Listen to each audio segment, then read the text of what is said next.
गांव के किनारे एक बूढ़ा हज्जाम हरिया अपनी छोटी सी दुकान में लोगों की हजामत बनाया करता था। उसकी दुकान में पुरानी चीजों का ढेर था, लेकिन सबसे अजीब चीज थी एक शीशे के डिब्बे में रखी मूछें। हरिया उन्हें जादुई मूछें कहता था। वह कहता, जिसने ये मूछें पहनी उसकी किस्मत बदल जाती है।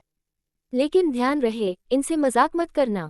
एक दिन शहर से आए एक नौजवान करण ने हरिया की दुकान पर कदम रखा। वह निहायत ही शरारती और घमंडी था। मूंछों की कहानी सुनकर करण हंसा और बोला, अरे हरिया काका, ऐसी कहानियां तो मैं हर रोज सुनता हूँ। जरा मैं भी इन मूंछों का जादू देख लूं।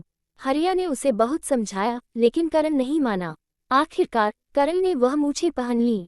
जैसे ही उसने मूंछें लगाईं, उसकी आवाज भारी और गूंजती हुई हो गई। करण ने दुकान के बाहर खड़े होकर जोर से चिल्लाया, मैं इस गांव का सबसे ताकतवर आदमी हूँ।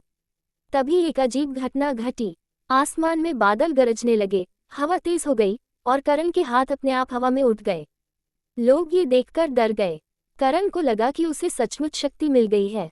उसने लोगों को धमकाना शुरू कर दिया, लेकिन तभी मूछें अपने आप उससे बातें करने लगीं। करण, अगर तूने अपनी ताकत का गलत इस्तेमाल किया तो तुझे इसकी भारी कीमत चुकानी पड़ेगी। करण चौंका, लेकिन उसे लगा ये सब उसके दिमाग का खेल है।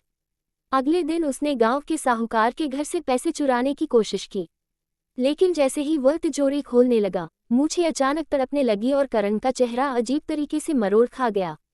उसकी आवाज बदलकर बूढ़े आदमी की तरह हो गई। गांव वाले इकट्ठा हो गए और उसे पकड़ लिया। हरिया ने कहा, मैंने तुझे चेतावनी दी थी। ये मूछें उसी की मदद करती हैं जो सच्चा और ईमानदार हो। अब इनका श्राप तुझे हमेशा सताएगा। करण ने माफी मांगी और मूछें उतारकर हरिया को लौटा दी। उस दिन के बाद करण बदल गया। वह लोगों की मदद करने लगा।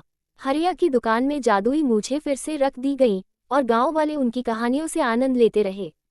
लेकिन अब कोई मूछों का मजाक उड़ाने की हिम्मत नहीं करता था। निष्कर्ष, ये कहानी सिखाती है कि शक्ति का सही उपयोग वही कर सकता है जो ईमानदार और अच्छा इंसान हो। अहंकार और लालच हमेशा विनाश का कारण बनते हैं, जबकि सच्चाई और सदाचार से ही जीवन में वास्तविक सफलता मिलती है।